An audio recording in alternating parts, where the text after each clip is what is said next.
It's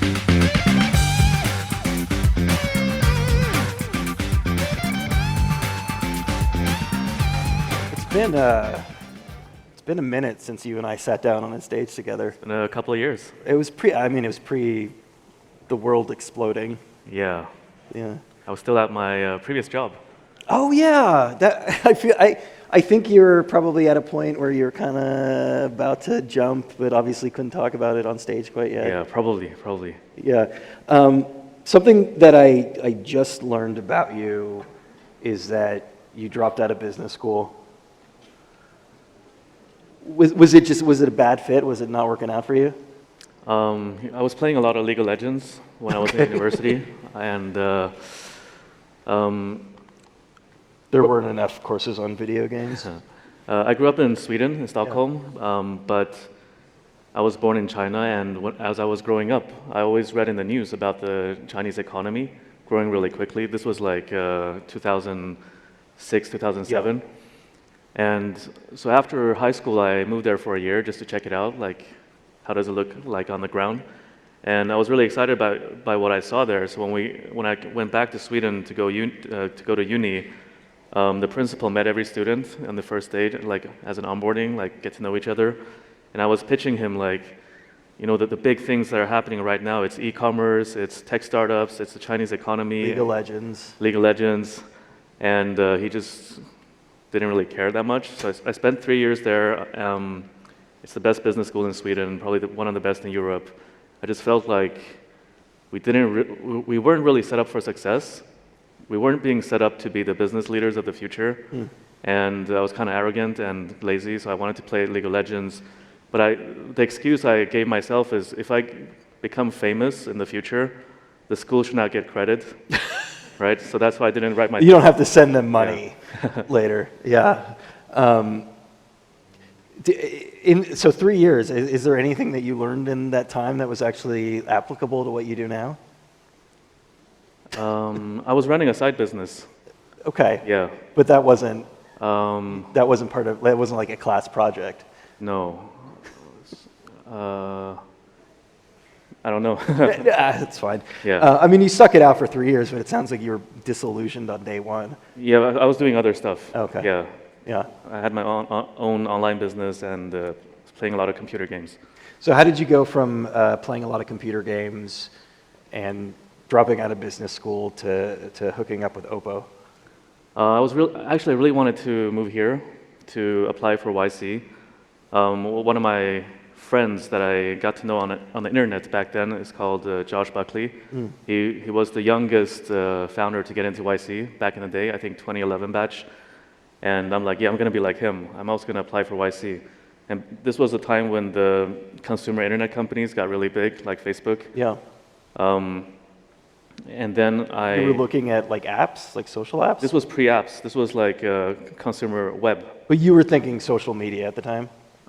Something along those lines. Yeah. So read a lot of Paul Graham essays and was thinking about writing my application. But then I got a job offer in China to join one of the first smartphone companies there. I got the job offer because I was a fan of that company. I had created an online community with a lot of people talking about their products. And when they wanted to expand from China to the rest of the world, I got that opportunity. In hindsight, like, I was super lucky to have spent those years in China, like 2011 to 2021. Those were the boom years of the economy. Like if I had stayed in Sweden, I don't think I would have done as well in my career. But now that China story is slowing down a lot, and I'm really bullish on India, which we can talk about later. Yeah. I was talking to Tony Fadell on stage yesterday. He's an investor in yours, and we were talking a little bit about what to do right out of school, whether it makes sense to go work for like a Google and Apple or a startup. Obviously, in the corporate world, it's harder to differentiate yourself. How were you the guy at Oppo, at OnePlus? There was not a lot of competition because there weren't a lot of people that could speak English and Chinese. So it was a lot easier back then. Yeah. I think now it's like 15 years later, it's way harder. In Sweden, I applied for a customer service job, and I didn't get the job. before moving to China. It was a couple of alumni from my school. They started this payments company, like kind of a copy of Square, but for Europe. And I applied for the customer service job. I said, and they were like, hey, this is a great school. Like, why do you want to do customer service? And I said, I'm just here to learn how to build a startup. And they said, no, we need somebody more stable. This is not the right profile.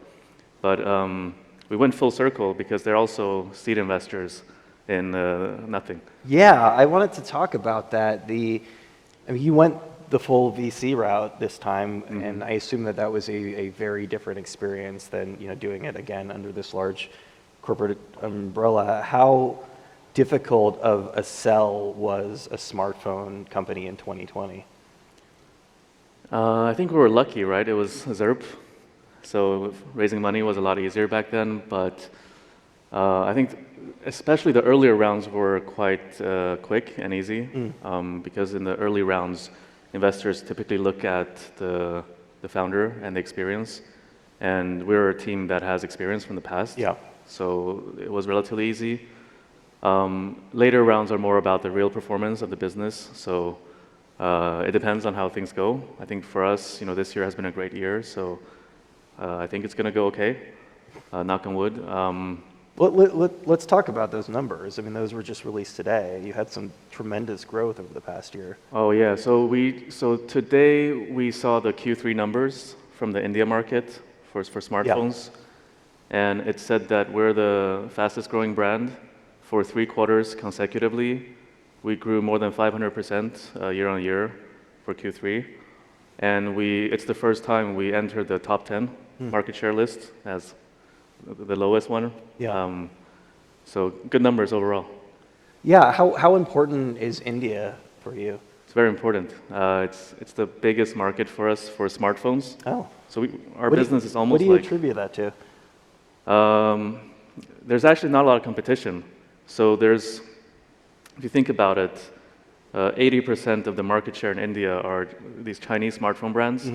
Samsung is like maybe 15 to 18%, and Apple is very small because it's very expensive. Yeah, it's premium. Yeah. The Chinese brands, they compete on price and spec, like good quality, good spec, good performance, good price. But they take 80% of the market share, and there's no differentiation between their products. So if you were to not look at the logos of those phones, consumers wouldn't be able to tell what's what. We're like the only... They're probably made in the same factory in a lot of cases. We're the only company with differentiation in the market. And as a startup, it's fine to be niche. It's fine to have some people really love us and some people really hate us, but at least we have a very defined audience carved out that really love our products, and we can capture that audience and then slowly grow from there. And you, in order to, I don't know if most people know this, but in order to sell in India, you have to actually manufacture in India. Yeah, we manufacture in India. We have 2 sites, one in Chennai and one in Noida, outside of Delhi. It's pretty painful to set it up. In what sense? We set that up during COVID, where our engineers couldn't travel there, and our products are transparent, so you can see through them. So even if there's like 1 speck of dust in the product, the consumer is going to complain. Yeah. Whereas for an iPhone, it's solid. You don't really see what's inside. So getting that precision was really hard, especially in India. If you look at our production line now, it's been completely redesigned. People wear kind of hazmat suits in there, like dust-proof suits. Yeah, like full body. Clean room, they call it. Clean room. It's very high humidity, so that the dust sticks on the walls or the floor. And on each, a lot of the stations, so each station does 1 task. We have a big fan on top that kind of blows the dust down, and we have water under the floor to trap the dust. You had to create all of this, or we had to build it? Yeah.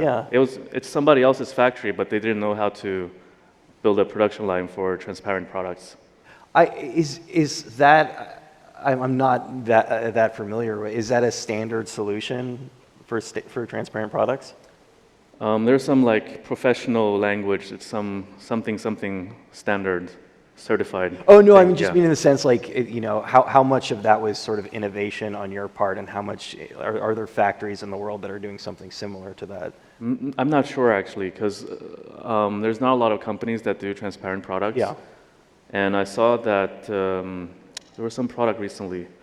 I forgot which one, but before that there was the Beats buds. The buds, yeah. They have a transparent one, but it's kind of frosted, so you can't see the dust, even if there's dust inside. Do you feel like they were inspired by Nothing a little bit? Maybe a little bit. Who knows?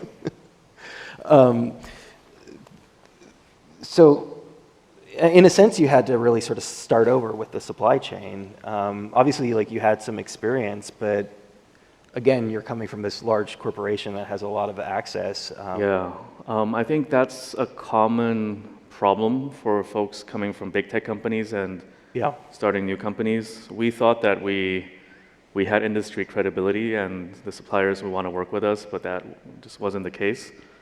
You were too small? So we started knocking on doors and nobody wanted to make a phone for us because everybody who made a phone has failed. Even folks more famous than you with a better story and more money, like, Yeah. why are you going to do this? So we, Essential, for example. for example, and there's a couple others. Yeah. Even the factories that made earbuds were very skeptical. They were like, hey, there's 2,000 brands on Amazon making earbuds. They're not doing that well. Like, who are you to build something? So it was very tough to first convince the supply chain to want to work with us. We used the earbuds, sold a lot of them, to then convince the smartphone supply chain to take a chance on us. Oh, that's why it was earbuds first? Yeah, because we just couldn't do it. Yeah. Couldn't make a phone. Two, the pricing is very challenging, right? So, Samsung is probably selling 200 million devices a year. We're in the low single-digit millions a year. The more you scale, the cheaper it becomes to manufacture each. You have more bargaining power Yeah. towards your suppliers. So we're still at a big disadvantage there. And the third is on the cash flow, right? So normally you can pay your suppliers 60 days to 90 days after getting the goods. When we made our first phone, we had to pay 57 days before getting the goods. So you can see the huge disadvantage we have on cash flow. Yeah. It's gotten a lot better, but we're not where we need to be. But it's a very complicated thing that we had to solve, supply chain. We're still solving it. It's one of our biggest challenges. I mean, it must have been tremendously difficult to navigate the last 4 years. Yeah, I would say the first 3 years were like really, really challenging. Had nightmares very frequently. I think the last year has been easier. We have different problems now. Now it's about scale and growth because this year we're more than doubling our revenue compared to last year, and we see a path to grow really quickly in the next couple of years. So now the problems are like, which markets, what's the GTM strategy, like how do we do this, what team do we build, and less on the just core survival things like supply chain. Given, I guess, geopolitics broadly, and this is can go one way or another a week from yesterday as far as the U.S. election goes. How much are you looking to decentralize manufacturing? Right now, we have decentralized manufacturing, but more from a commercial perspective, not really from a geopolitical perspective. And the context is in India, if you don't assemble the products locally, there's quite a high customs duty, so we have to do it locally. This year, actually, we're going to experiment exporting the products we make in India to other countries. Previously, we only sold them in India as a test to see whether we can further diversify our supply chain. Would it make sense at some point down the road to manufacture in the States? I know it's obviously more expensive. Maybe if there's too high tariffs that we can't circumvent some other way. We'll see what happens in a week, Yeah. basically. Or if the government subsidizes the manufacturing sector. Yeah, with the CHIPS Act. Yeah. Something you told me backstage that I was not aware of is that the U.S. is the #1 market for earbuds for you. Yeah, so we almost have two businesses. The audio business is like doing really well in US, Japan, UK, Germany, those kind of countries. The latest. Yeah, these are called the Ear Open, just released. And the smartphone business is doing well in India and Europe, so it's quite different. Yeah. I think it's because US is just, Apple is like 60% market share. It's very hard to sell phones in the US, especially now. But you can see in a more fair market like the earbuds market, we can do really well, even in the US.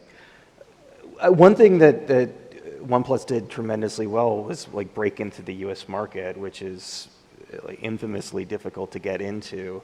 How much of a problem are carriers as far as actually selling in the States? They're not a problem, but they do control the distribution. So they control about 90% of all the distribution. And here in the US, you only have 3 big carriers, which means the power is quite concentrated. Yeah. They have a lot of bargaining power. So it is more tricky to do business here than in other markets where there's a ton of channels, each with a small market share. But you need to partner with a carrier to sell here. Here, yeah. Yeah. Yeah. Let's get back to the conversation around investments and the skepticism that you ran into about launching a smartphone company. What brought you back to this space? It's the most important product today that exists. It's the most important consumer product. I think the 2 big categories for consumer are smartphones and cars, right? Smartphone is probably bigger. Now, every year, 1.2 billion smartphones are sold. And it's not just the volume, but it's also the importance in people's lives. I think on average, people use smartphones for 4 to 5 hours a day. Our users spend 7 hours a day on our phones. It's also so from the beginning, we knew that if we're able to scale a business like this, it's gonna be almost impossible to not make money on software and services, because it's such an important device. Yeah. High frequency, high time spent, and yeah, so there's no other more important product to work on. It's important in the sense that a lot of people have smartphones, but does it go beyond that? It's important because it's our most important gateway to the people we care about and all the information we need to consume. So today, in the smartphone industry, we have these big platforms, iOS and Android. We're thinking about how we maneuver here and maybe create something of our own. An operating system. Some kind of operating system. Has it gotten, is it easier now? There's a reason why there's so many Android devices, and there is a reason why so many operating systems are built on the Android kernel generally. I think so. If you think about the tech stack of what an OS is, I don't think we need to necessarily work on the lower parts of the stack for now. It's like drivers and how hardware connects to software and kernel. I don't think we need to work on that, but we should work on innovating on the user experience because operating systems hasn't really changed for like 40 years. These computers and smartphones and these devices, they have so much information on us. We do so much on them, but it just doesn't leverage. They don't leverage any of that information to make the experience better for us or more efficient for us. So I think there's a lot of cool stuff we can do to make the OS better. So are you raising for that purpose? I choose to not comment. Okay, fair. Oh, just wink at me. You are. But you are exploring the possibility of having a Nothing OS. But I don't think it needs to be very expensive, right? Because this is applied AI. This is not foundational. Like, we're not building capabilities. We're not training large language models. We're not building text-to-speech or any of that. I think that ship has sailed, and it's going to get hyper-competitive there. 2 or 3 players are going to go big and win, and the rest are going to lose money. And even those who win, they're going to have a price war. Yeah. So the margins are going to go down. So this is not the part of the stack that we choose to invest in. We choose to invest in the part where we can own the user relationship. So stuff like automation, stuff like knowledge graph. So that's not very expensive to build. So irrespective of if funding comes or not, it's something we can work on. I'm going to ask, so we'll have time for a few questions at the end, so if you think of any, you can line up next to the microphones back there. I think what you're getting at is that LLMs, generative AI, broadly speaking, is going to play a central role in this operating system. I think so, but more as an ingredient. Like, we shouldn't call it the AI operating system. Okay. AI is just a tool, and ultimately it comes down to who can make the best product, who can create the best product market fit, get the highest user satisfaction, because in absence of that, it's just not going to work. Yeah. What are the benefits to creating your own operating system?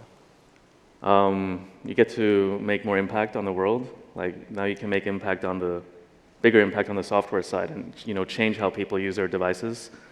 And on the business side, it's also very lucrative, right? Because in some ways, it kind of sucks to be a hardware company, because in a lot of ways, it sucks to be a hardware company. Supply chain and high capex and low margins and high risk for product market fit.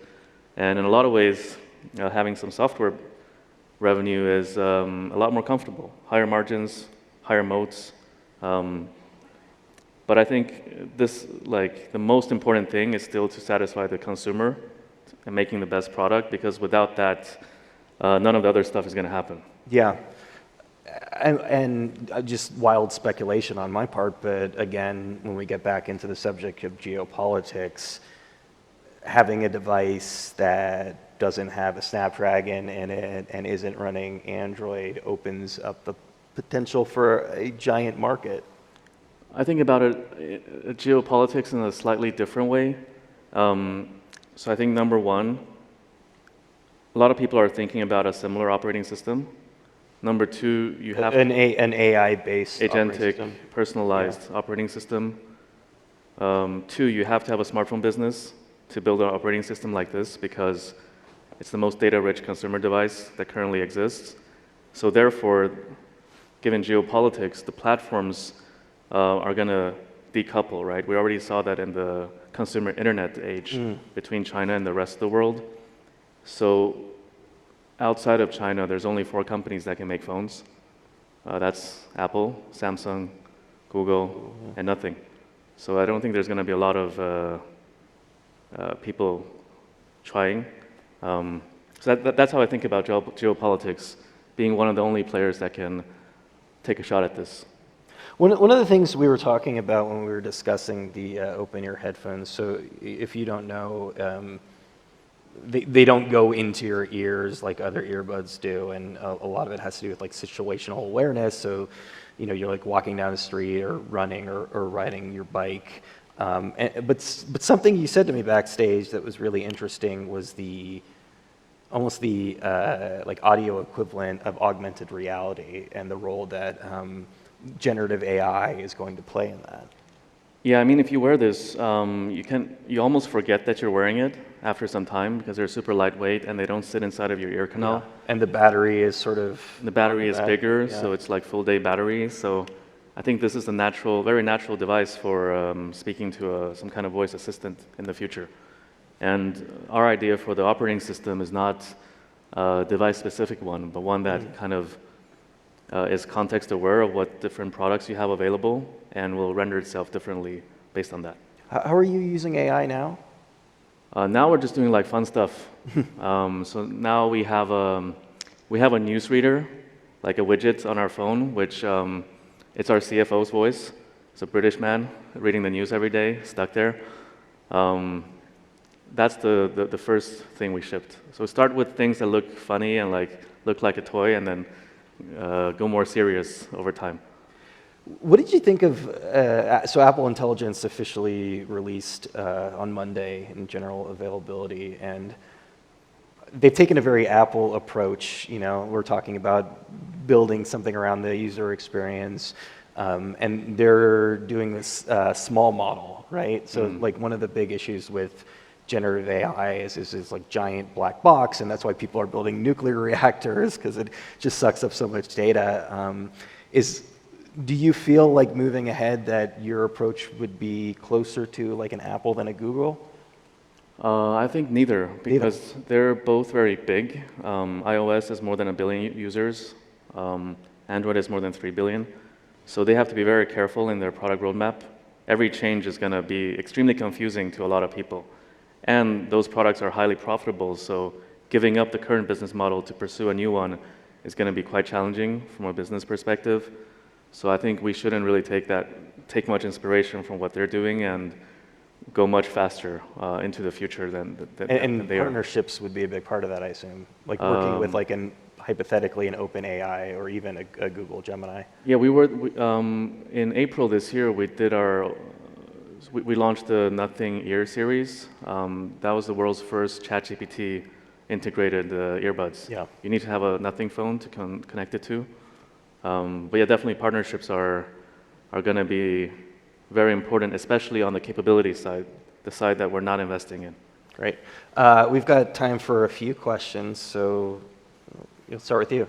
Hi, I have two questions. So, what makes you so brave to compete, to choose this sector to work with, to compete with those big guys with all the money and knowledge, and they almost, dominate the market? Like, what makes you so brave?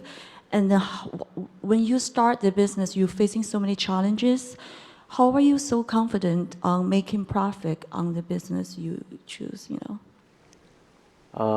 Good question. I think in our industry, it's very dynamic. Things change very quickly. When I was young, Nokia and BlackBerry were the biggest companies, and they seemed like they would always be around forever. And then the smartphone came and they disappeared.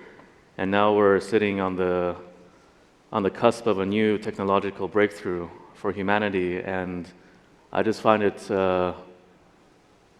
unlikely that the current incumbents are going to win the race, just based on history. And another thing that gives me a lot of comfort is actually history. There was like a lot of memes about Roman Empire before, but I also think a lot about the Roman Empire. Don't we all? Because history really repeats itself. There's an incumbent, be it a country or a company, and people are not happy with them, so people start a revolution, revolt, and then they become the incumbent, and the cycle just continues. So I think the big tech companies of today that we're competing with, they're already at the tail end of their empire building. It's already run by bureaucrats and very slow moving, and they have a lot of money. So it's time for somebody hungrier to come and take over. So hopefully that makes sense. Thank you. Sir? Hi, Carl. I'm Siddharth. Been following Nothing pretty early. I participated in both the community investment rounds, so very grateful for this opportunity. I had two questions. One, what phone are you using right now? And second, you've said that smartphones are not going to be the most dominant form factor. What upcoming technologies or form factors excite you the most? I have an unreleased phone, so I can't comment on the name, but it's very good. I saw it. It looks good. It looks like It's an upgrade. Can't talk about it yet, though. I think so. If you gave me a ton of money today to do another product category, today I would pick the electric vehicle. I only want to build big categories because that's when the OS really makes sense, when it works across all these products. But I think there's a wildcard category that might grow in the next couple of years. So if you ask me in a couple of years, it might be robotics, some form of consumer robotics. But today it's too early to see, and we're not gonna do cars nor robotics right now. Like this year we're 0.2% market share of the smartphone industry. So there's a long way to go. You want to get to 0.3 before you start building a car. Exactly. So we have 1 minute. Does anybody have a short question? Oh, okay, sir. Hi, Carl. So I'm from India. My name is Vikas. And one of the interesting things that you said is on an average user spends 4 to 5 hours on the screen, and Nothing user spends 7 to 8 hours on the screen. And recently, the companies like Humane and products like A Better You are trying to find the screen addiction for the users. So in what way you are able to trying to help human this users in generally? You need to answer this in 30 seconds. Go. So I think technology should always empower people. So if you think about all the past technology like electricity or steam engine, it always empowered people to do more. The modern smartphone is not doing that. I agree, but I don't think a screenless experience is the answer because nobody's going to use it. It's too much user education required. Instead, we want to invest on the operating system side to gradually nudge people away from bad habits and into better habits. Carl, thank you so much.